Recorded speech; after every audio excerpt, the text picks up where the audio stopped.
Bonjour et bienvenue sur Infinitix01. Aujourd'hui, nous allons faire l'unboxing du tout nouveau scanner 3D RivoPoint Mini. Donc avec une précision de 0,02 mm. C'est un scanner de très haute précision qui vous permettra d'obtenir un rendu numérique de vos pièces 3D. On commence le déballage avec le plateau tournant en deux axes sur 360 degrés horizontal, plus 30 degrés à moins 30 degrés en vertical. Ce plateau a une connectivité Bluetooth qui permettra de se synchroniser via l'application RivoScan. Ici, nous avons la prise d'alimentation pour le plateau. Ensuite, continuons par ouvrir les sacs contenant les adaptateurs secteurs pour différents pays.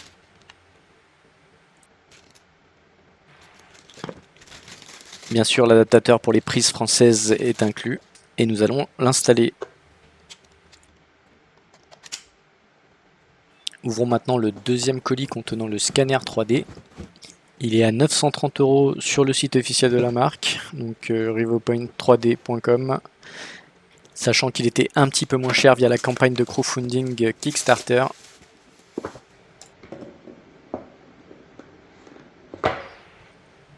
À l'intérieur du carton, nous découvrons le certificat d'inspection.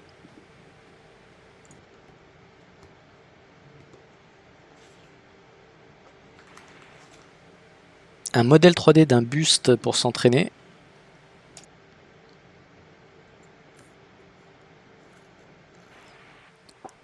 Le fameux scanner 3D qui, je le rappelle, a une précision d'image unique jusqu'à 0,02 mm. Sa vitesse de scan est de 10 images par seconde. Et tout de suite après, dans cette vidéo, nous allons tester ce scanner en conditions réelles. Il est possible de le connecter directement à l'ordinateur via un câble USB ou via Wi-Fi. Ici, nous avons un support pour smartphone.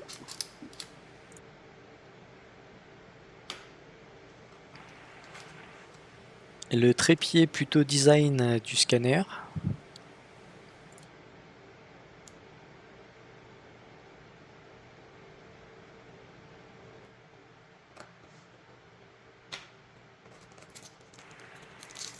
Une plaque de calibration.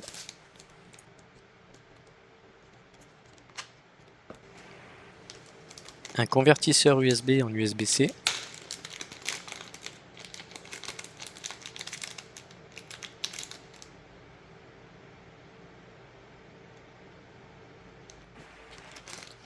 Les différents câbles qui permettent de relier le scanner à l'ordinateur ou à la prise de courant. On a de l'USB normal ou de l'USB avec de l'USB-C.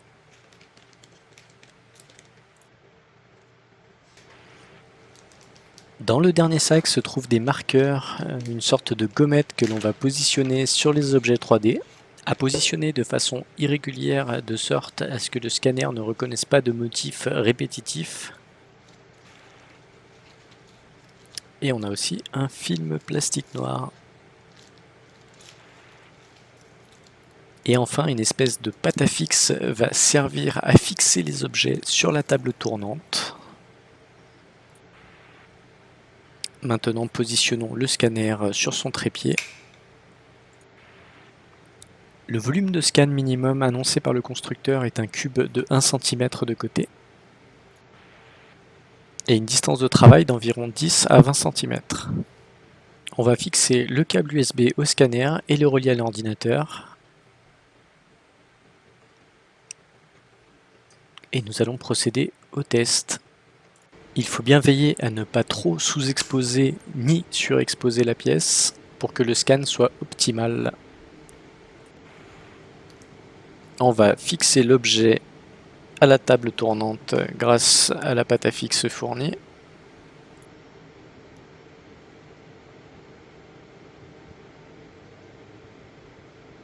Via le logiciel RevoScan téléchargeable gratuitement sur le site de l'éditeur, nous allons pouvoir scanner notre première pièce. Plusieurs paramètres s'offrent à nous. Nous pouvons changer le nom du projet, changer la précision si on veut un scan rapide ou un scan de haute précision, le mode de scannage avec des détails, avec des marqueurs ou en mode sombre, les textures sans couleur colorée ou en collaboration, donc avec un plateau tournant 2 axes comme nous allons le faire. Via une connexion Bluetooth, notre table est désormais appairée. On peut changer quelques paramètres ici, à savoir l'angle d'élévation et le nombre de tours que fait la table. Et on commence le scan.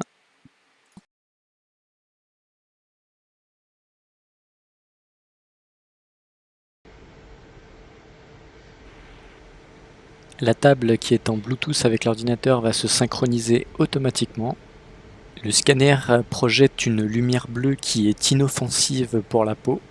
Comparé à son prédécesseur, le RevoPoint Pop 2, donc le RevoPoint Mini est beaucoup plus précis, avec 0,02 mm contre 0,05 mm. Tous les deux ont une vitesse de scan identique, 10 images par seconde. Sur certains objets difficiles à scanner, il est nécessaire d'utiliser un spray de scannage. Il va créer une surface non réfléchissante sur les objets et le scanner va pouvoir les scanner correctement. Le gros avantage de ce scanner est sa transportabilité. Avec son poids de 160 grammes, il peut être transporté n'importe où. RevoPoint propose aussi une perche stabilisatrice avec une haute précision gyroscopique qui permet d'utiliser l'appareil manuellement. Le modèle de sortie a une haute densité de nuages de points avec une distance de pointe de 0,05 mm. Il peut être exporté en format STL pour pouvoir l'imprimer en 3D. À la fin du scan, nous obtiendrons un fichier STL d'une vingtaine de mégaoctets. Pour ceux qui avaient loupé la campagne Kickstarter 2022 pour le RevoPoint Mini, qui a réuni plus de 5500 participants, sachez que le pack standard était à 499 $, incluant seulement le scanner, et le pack premium, incluant en plus la table tournante à 2 axes et la perche stabilisatrice, était à 619 $. Si vous êtes en France, vous tapez en plus 84 € de frais de douane et de frais de traitement FedEx, ça c'est cadeau. À la fin du scan, une fusion du nuage de points se fait automatiquement.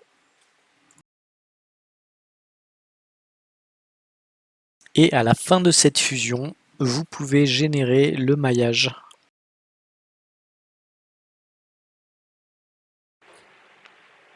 Une fois le maillage terminé, on obtient notre bel objet en 3D qu'on peut faire tourner dans tous les sens.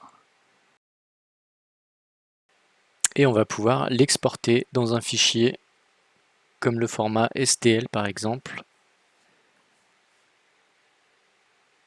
Ce fichier STL que l'on va pouvoir ouvrir dans notre slicer préféré afin de l'imprimer en 3D. J'espère que la vidéo vous a plu, si oui n'hésitez pas à liker et à vous abonner pour ne pas louper mes prochaines vidéos. Sur ce, merci et à la prochaine sur Infinitix 01.